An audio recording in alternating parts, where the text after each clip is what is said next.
Bonjour à tous et bienvenue, vous regardez 6 minutes chrono, le rendez-vous quotidien de la rédaction de Lyon Capital. Et aujourd'hui nous sommes avec Gilles Gascon, bonjour. Bonjour et meilleurs vœux. Meilleurs vœux à vous aussi, bonne année.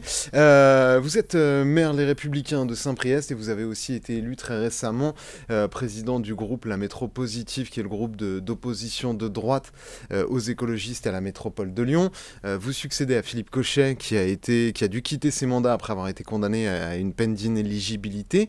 Vous lui succédez, vous aviez vous-même eu une peine d'inéligibilité qui a pris fin en juin 2024. C'est si dur de trouver quelqu'un pour présider le groupe LR qui n'est pas des casseroles? Alors, après, tout dépend ce que vous appelez des casseroles. Moi, je ne pense pas avoir de casseroles. Il y a eu un couac au niveau des comptes de campagne.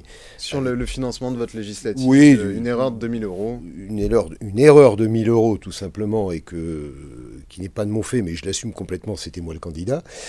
Après, voilà, il y en a eu avant, il y en a eu mais est-ce que ça fait pas un peu mauvais genre, quand même? Je vois pas pourquoi. Enfin, je veux dire, l'erreur est humaine. Moi, je l'assume. En plus de ça, j'avais pas besoin de faire... Nous n'avions pas besoin de faire ce virement de 1000 euros. Ça a été fait sans que les comptes aient pu s'être déposés en temps et en heure comme il aurait fallu le faire. Bon, voilà. Enfin, je veux dire, il n'y a pas eu de tromperie ou quoi que ce soit. J'accepte. Vous êtes donc président de ce groupe, on est à peu près à un an des élections métropolitaines. Est-ce que ça veut dire que vous serez candidat à la présidence de la métropole, que vous voulez porter les couleurs de votre camp, sachant qu'il y a déjà notamment Sébastien Michel, le maire LR d'Écully, qui est sur les rangs? Alors, il faudra compter sur moi, ça c'est clair. Ça c'est inéluctable, puisque en tant que président du groupe et à la métropole des Républicains, il y a un travail que nous avons déjà lancé il y a plusieurs mois avec les différents groupes d'opposition de la métropole. L'exemple du CEPAL qui nous a permis de nous réunir et de faire tomber cette élection. Après, vous savez, c'est comme une maison. On ne construit pas une maison par le toit, on commence par les fondations. Donc là aujourd'hui, les choses sont très claires. J'ai pris la tête du groupe. Je dois réunir dans les prochaines heures mon groupe pour qu'on puisse discuter des formalités pour la suite. Et à partir de là, on avancera ensemble, main dans la main, pour 2026. Il faut savoir ce qu'on veut. Nous, les choses sont très claires. Il s'agit de pouvoir changer d'exécutif. Bon, demain, on est en ordre de bataille pour pouvoir y aller dans de bonnes conditions et sereinement. Voilà, donc toutes les conditions aujourd'hui sont réunies pour que les choses puissent fonctionner de la meilleure des façons. Il y a un mode de scrutin qui avait été fixé avant que Philippe Cochet ne soit condamné et que l'élection soit reportée. Des conseillers régionaux venaient se mêler aux maires et aux élus de votre groupe, la Métro Positive, pour désigner le chef de file. Certains y avaient vu...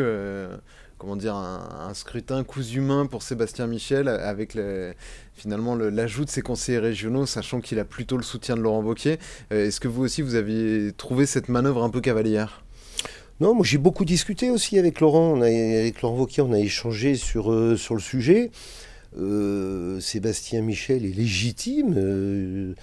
Il participera bien évidemment à la construction de ce nouveau projet, de ce nouveau programme. Et à partir de là, on travaillera main dans la main pour avancer sereinement, comme je l'ai dit. Sébastien Michel a tout à fait le droit de pouvoir imaginer des choses. Et comme je l'ai dit et je le redis, notre groupe va travailler dans les prochaines heures sur la meilleure façon de pouvoir avancer ensemble. Voilà. Il y a une mesure mise en place par la métropole, enfin décidée par l'État mais appliquée par la métropole de Lyon, qui est entrée en vigueur le 1er janvier 2025, c'est l'élargissement de la ZFE au critère 3. On a vu notamment quand on regarde un peu les cartes que ça concerne plus principalement les villes les plus pauvres, souvent de l'Est lyonnais. Vous, ça c'est une mesure, si vous étiez élu en 2026, sur laquelle vous reviendriez. Alors peut-être pas les critères 3, mais en tout cas la prochaine étape c'est les critères 2 avec le diesel, qui est prévu pour 2028. Est-ce que ça, c'est un engagement que votre camp prend? On sort de la ZFE, ou en tout cas, on la retarde le plus possible? Notre groupe s'est très clairement positionné sur le sujet. Moi, je l'ai prise très au sérieux depuis le départ. Il faut quand même savoir qu'effectivement, la loi climat et résilience a prévu de sortir les critères 3 au 1er janvier 2025, dont acte. La seule chose, c'est que dans la loi, il n'est jamais écrit qu'il faut étendre ce périmètre de ZFE. L'exécutif métropolitain, lui, l'a étendu sur la M6, sur la M7. Il l'a également étendu sur le périphérique. Il est très clair que si nous serons aux manettes, quand nous serons aux manettes en 2026, nous reverrons ce périmètre. Après, de la même manière, les critères 2 ne sont pas écrits dans la loi pour 2028. Ça, c'est une possibilité de faire traîner les choses jusqu'en 2030. Mais il faudra le faire un jour ou l'autre, sauf si la situation s'améliore. Exactement. Mais la situation est en train de s'améliorer. Mais pas assez rapidement. Pas assez rapidement, mais elle s'améliore. Aujourd'hui, les constructeurs automobiles ont fait d'énormes efforts sur les moteurs et sur la pollution des véhicules thermiques, moteurs, et qui nous permet aujourd'hui de pouvoir envisager 2028 plus sereinement que ce qu'il l'était.